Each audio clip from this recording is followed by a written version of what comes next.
What is going on YouTube? Dylan Pearson here, and in this video I'm going to show you exactly how I took a store from $0 to over $21,000 in 20 days exactly. So this was a side project of mine over the summer. These dates are between July 7th and July 27th.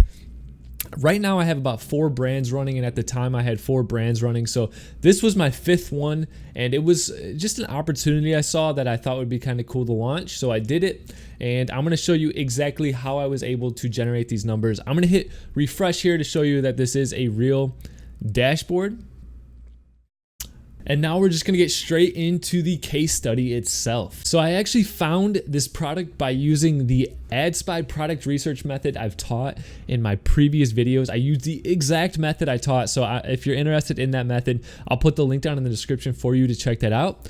I created a one product store that was highly branded. In reality, I think one product stores are kind of over exaggerated. People act like they're magical and they're going to drive you sales, when in reality, as long as you have a professional looking, highly branded store, it doesn't matter if there's more than one product on there.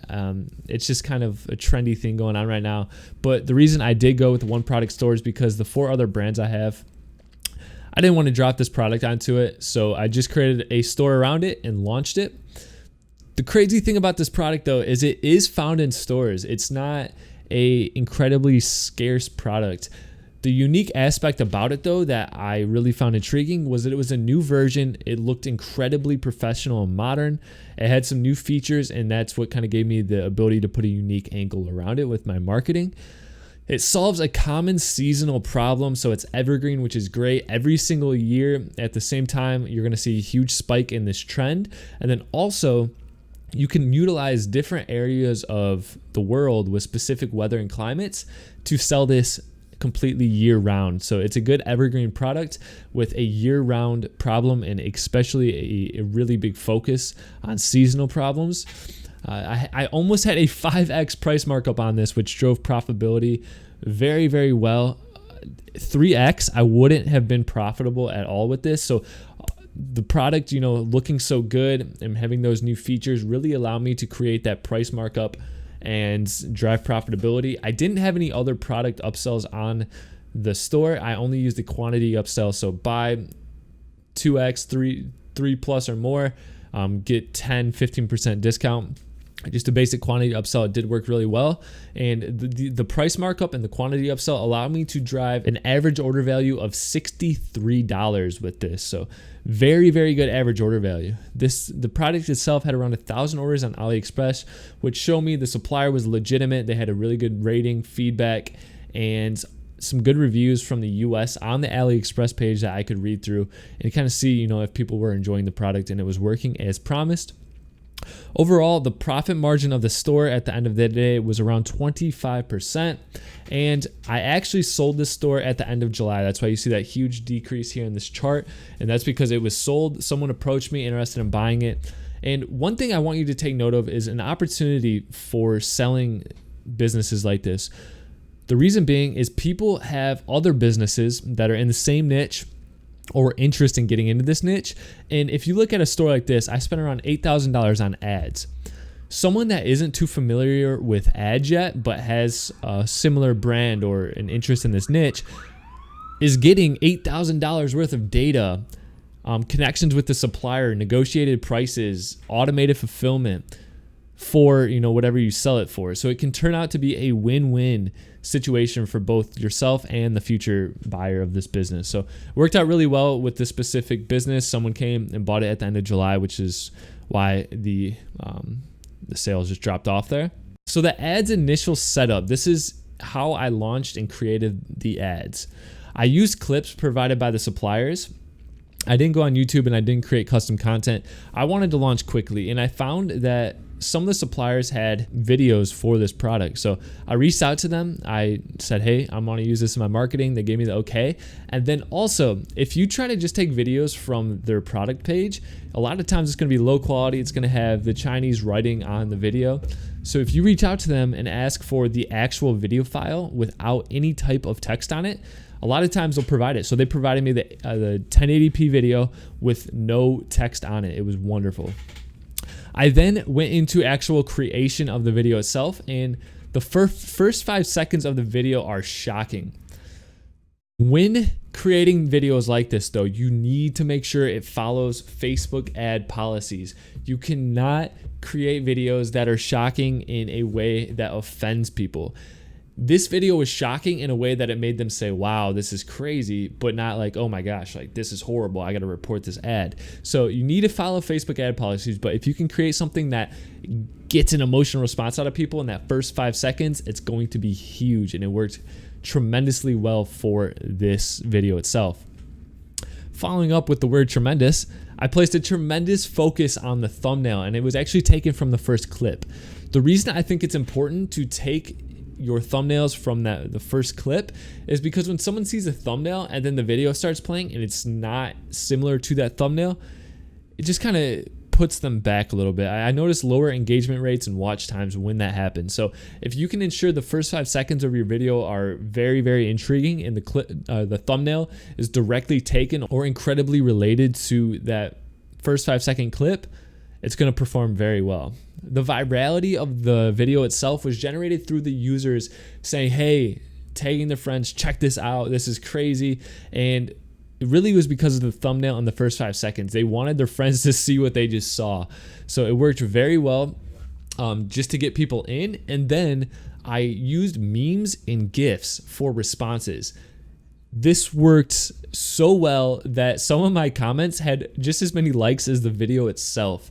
And it was solely through the Facebook comment system. You can just plug GIFs right into there and memes, and people love it. So if you can be a little bit sarcastic and put a sense of humor into your comments, it's going to work great. It's going to generate that extra engagement, and Facebook loves that. And it's ultimately going to help it push out virality and organic reach. The next 15 seconds after that 5 second clip showed people using the product, and this is huge. It gives it that social proof. Aside from just getting likes and engagement on the ad itself, it actually shows people utilizing the product in their home, in the outdoors, just in their daily life, and it really helps people resonate like, oh, that's similar to me, I could use this too.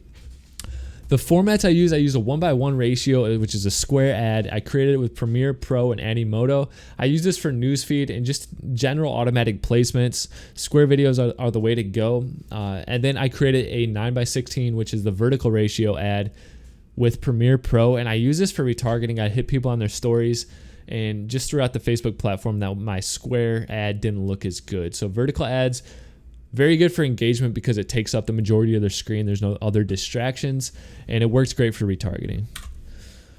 So here are my ad launch phases. The first phase was the data collection and the interest targeting. The way I did this was I launched 10 ad sets with a variety of interests. I started very broad, and then I kind of used a suggested tool and audience insights to find similar ones with high affinity. And if you haven't really had success with interest targeting, I have one of my best performing videos is actually how to do my interest targeting method. I'll put that link in the description also, but it works incredibly well for launch and data collection. So I ran each ad set at $20 per day with a purchase objective, automatic placements, both genders and age. I went really broad here. I want to get the data. I want to see what's working. And if you put too much guesswork into this phase, you might miss out on really profitable pockets of audiences. So I like going broad, spending the money at the start, and then letting Facebook utilize that data. Next, I did some data-driven targeting. I used lookalike audiences. I did the view content first, add to carts, initiate checkouts, 95% video viewers and 75% video viewers. The video viewers usually perform the best for me, but in this case, they actually sucked. Like I shut them off. I don't know why, but I think it was because the virality aspect took it so broad and it had such a big reach that people were watching 95% of the video didn't have interest in the product, but just seeing the content that I had created. So in cases like this, when they go insanely viral, it might not work as well as if you're going super niche, but it was still profitable. The 95% one was still profitable at a very small margin. 75 though sucked, and I had to shut it off. View content worked really good. Add to cart, I waited till I had about 500 add to carts and initiate checkouts to launch those lookalike audiences. My budget was $20 per day to start. Purchase objective, automatic placements, gender both, age 18 through 65. And this is utilizing Facebook's AI, I'm just letting it do the optimization for me. It's smarter than me and it's smarter than all of us. So let it use the data that you're spending money to generate. As I started scaling up a little bit, I had a lot of interest targeting ad sets running. I had a lot of data-driven targeting going. I wanted to optimize my creative. So I utilized my low budget testing method, links also in the description, and I created 4 new creatives with different thumbnails, kind of related to the similar one that worked really well, but just different in their own unique ways. I used the objective testing method where I tested what objective is the cheapest for me to test with. It was add to cart. I would run my test ad sets at $5 lifetime budget. Since I already had enough data, I knew Facebook would optimize with that $5 for add to cart. And then I would use my best audiences as the sole targeting, so I could have an accurate measure to compare ad sets against the winning ad sets. This worked great. I ended up finding 2 new winning creatives that I could use, and then it was time to scale. I had 3 winning creatives. I had big, broad audiences, and it was time to utilize CBO. So I created a CBO campaign. I ran my budget at $100 times the number of ad sets. I had about 4 to 5 ad sets in every single CBO campaign, so that'd be $400 to $500 per day budget. I would give it 3 days to optimize. I wouldn't look at the data until those 3 days were up. Sometimes with CBO, it takes some time to optimize and get you the results on a consistent basis. So 3 days was the minimum before I started analyzing and killing stuff within the CBO campaign. Once again, broad targeting. And this worked really well. My CBO campaigns would go from like 1.98 return on ad spend to 2.3, up to 3, and then above 3 after the 3 days optimization period. So it worked very well, and that is how I scaled. Once I was scaling, I implemented some automation, and this is how I did it. For fulfillment, I use de-essers the whole time. De-essers is wonderful. You can place 100+ orders like that, but I didn't just use that initial AliExpress link, and this is huge. I negotiated a better price and faster shipping via a custom AliExpress link. So I reached out to the supplier, said, hey, I'm the one placing these bulk orders. I need a better price and I need better shipping. Can you provide me a custom AliExpress link, or do you want to use a CSV and use like Dion Xiaomi? Not sure if I pronounced that right, but that is essentially an integration app where you send them a CSV of all your orders and they update tracking numbers directly on your Shopify store. So it's essentially like using a sourcing agent. So that was my fulfillment setup. My ad management was I assigned a virtual assistant to respond to every single comment, didn't care what it was about, positive, negative. I told them they need to respond and provide help, provide instruction, provide a sarcastic response. Just go with it. And I instructed them to utilize the memes and GIFs, kind of similar to what I was doing, to increase the post engagement and lower my CPMs overall. Customer support, I used Zendesk, which is a great customer support app. And I used my trusted VA, and this VA works for me across all of my brands. And she responded to inquiries via email and Zendesk the same day that they were received. This was really important in improving, customer morale and any concerns they had about their order. For reviews, I used Loox, and the great thing about with Loox is it will send an automated email requesting a review and offering a discount in return for the review X amount of weeks or days after their order. So I set up for 3 weeks after the order because I knew by then they would have received the product.